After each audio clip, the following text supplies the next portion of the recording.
Hello, स्वागत है आप लोगों का WS क्यूब टेक में। मैं बीके सिंह आज की वीडियो में आपको बताने वाला हूँ मैट्रिक्स डिवीजन के बारे में। तो चलिए मैट्रिक्स डिवीजन के बारे में सीखते हैं। सबसे पहले मैट्रिक्स डिवीजन को परफॉर्म करने के लिए हमें ये पता होना चाहिए कि मैट्रिक्स मल्टीप्लिकेशन कैसा होता है, क्योंकि बिना मैट्रिक्स मल्टीप्लिकेशन के आप डिवीजन को परफॉर्म नहीं कर सकते। मैट्रिक्स मल्टीप्लिकेशन कैसे होता है वो देख लेते हैं। तो यहाँ पे देखिए मेरे पास दो मैट्रिक्स लिए हुए हैं, एक है मैट्रिक्स 1, दूसरा है मैट्रिक्स 2, जिसके अंदर जो एलिमेंट है 3, 4, 2, 1 लिए हुए हैं। मैट्रिक्स 2 के अंदर 1, 5, 3 एंड 7 लिए हुए हैं। तो इसका अगर मैं मल्टीप्लिकेशन करता हूँ तो आउटपुट जो रिजल्टेंट मैट्रिक्स है वो कैसे आता है। तो ध्यान रखिए मैट्रिक्स मल्टीप्लिकेशन के अंदर सबसे पहला जो रूल होता है वो रूल होता है कि मैट्रिक्स की साइज, यानी कि ये अगर रो एंड कॉलम हो और ये रो एंड कॉलम हो, इसके अंदर number of rose in matrix 1 number of column of matrix 2 के बराबर होना चाहिए। ये ध्यान रखिए, number of rose of matrix 1 number of column of matrix 2 के बराबर होने चाहिए, तभी मैट्रिक्स मल्टीप्लिकेशन होगा, अदरवाइज मैट्रिक्स मल्टीप्लिकेशन नहीं होगा। तो चलिए यहाँ पे हमने आपको समझाने के लिए हमने 2 क्रॉस 2 का मैट्रिक्स लिया हुआ है, क्योंकि नंबर ऑफ रोज यहाँ पे 2 है, देखिए 1 और 2, नंबर ऑफ कॉलम भी यहाँ पे 2 है, तो इसके अंदर मैट्रिक्स मल्टीप्लिकेशन का रूल फॉलो होगा। तो यहाँ पे देखिए इसका मल्टीप्लिकेशन कैसा होता है। जो first row of first matrix है, यानी फर्स्ट रो ऑफ मैट्रिक्स 1, ये किससे मल्टीप्लाई होगा, आपका फर्स्ट कॉलम ऑफ मैट्रिक्स 2। तो यहाँ पे देखिए ऐसे मल्टीप्लाई होगा 3 इंटू 1। तो ये क्या आ रहा है 3, यहाँ पे देख सकते हैं 3 इंटू 1, यहाँ पे 3 आ गया, प्लस लगाएंगे 4 इंटू 3, यानी कि ये उठा दिया और यहाँ से दोनों को मल्टीप्लाई करके प्लस कर दिया। तो 3 इंटू 1 3, 4 इंटू 3 इज 12। तो दोनों को प्लस करेंगे तो ये हमारे पास आ जाएगा पहला एलिमेंट 15। ये तो आ गया पहला एलिमेंट। अब दूसरा एलिमेंट अगर लाना हो यहाँ पे दूसरा एलिमेंट, तो इसके रो को चेंज करेंगे। तो रो क्या गया दूसरा, तो दूसरे के अंदर क्या है, वापस सेम ऐसे ही लेंगे और वापस पहला कॉलम लेंगे मैट्रिक्स 2 का, row of first matrix and column of first matrix. तो ये दे देगा हमारा element row of second and column of first. इस हिसाब से देखिए 2 इंटू 1 2 हो गया, 1 इंटू 3 3 हो गया, दोनों को प्लस कर दिया तो 2 प्लस 3 आ गया हमारे पास 5। सिमिलरली अब हमें क्या करना है, ये वाले एलिमेंट और ये वाले एलिमेंट लाने हैं। तो ये वाले एलिमेंट लाने के लिए हमारे पास क्या आएगा कि इसी रो को, यानी पहले रो को और सेकंड कॉलम, तो ये देखिए पहले रो और सेकंड कॉलम की पोजीशन क्या है, ये वाली।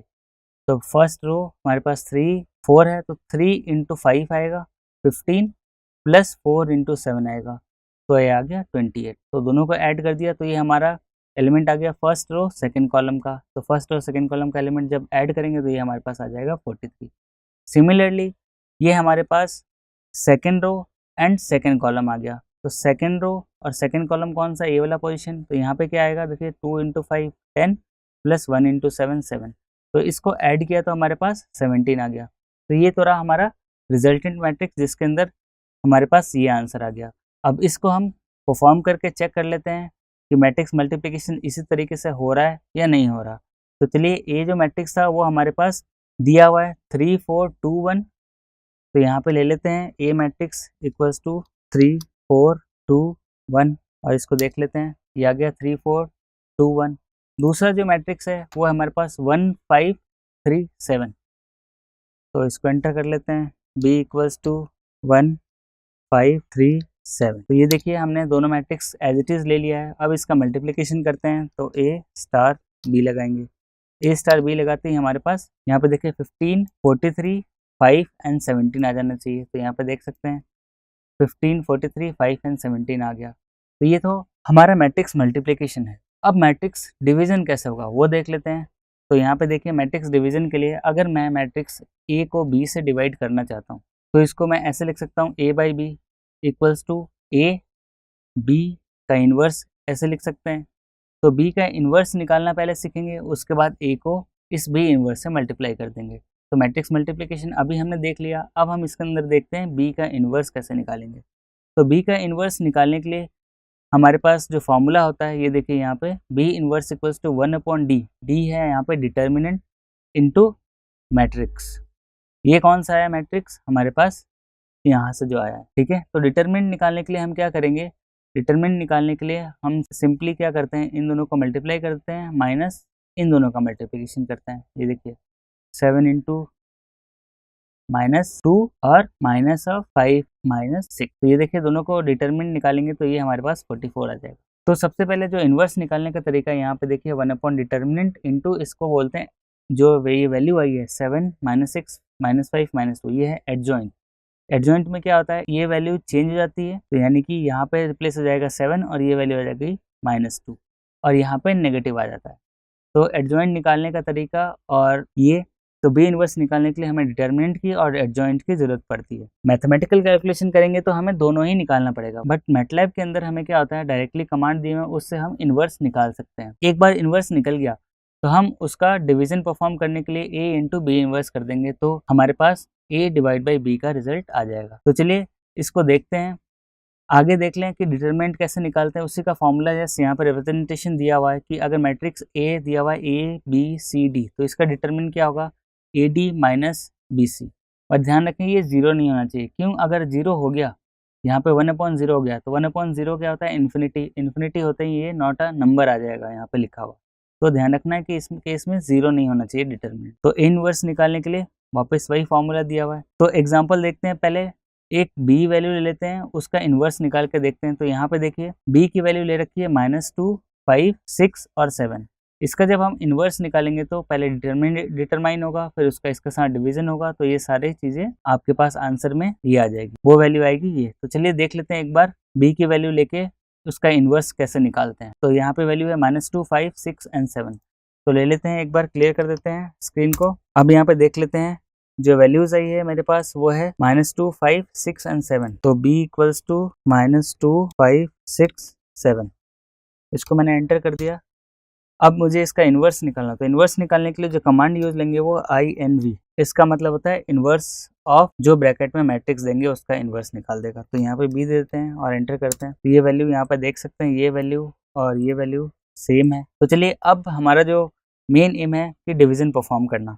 तो डिवीजन परफॉर्म करने के लिए हमारे पास दो मैट्रिक्स होने चाहिए। तो यहाँ पे एक बार क्लियर कर देता हूँ स्क्रीन को और सारे वेरिएबल्स भी क्लियर कर देता हूँ ताकि फ्रेश वैल्यू हम ले सकें।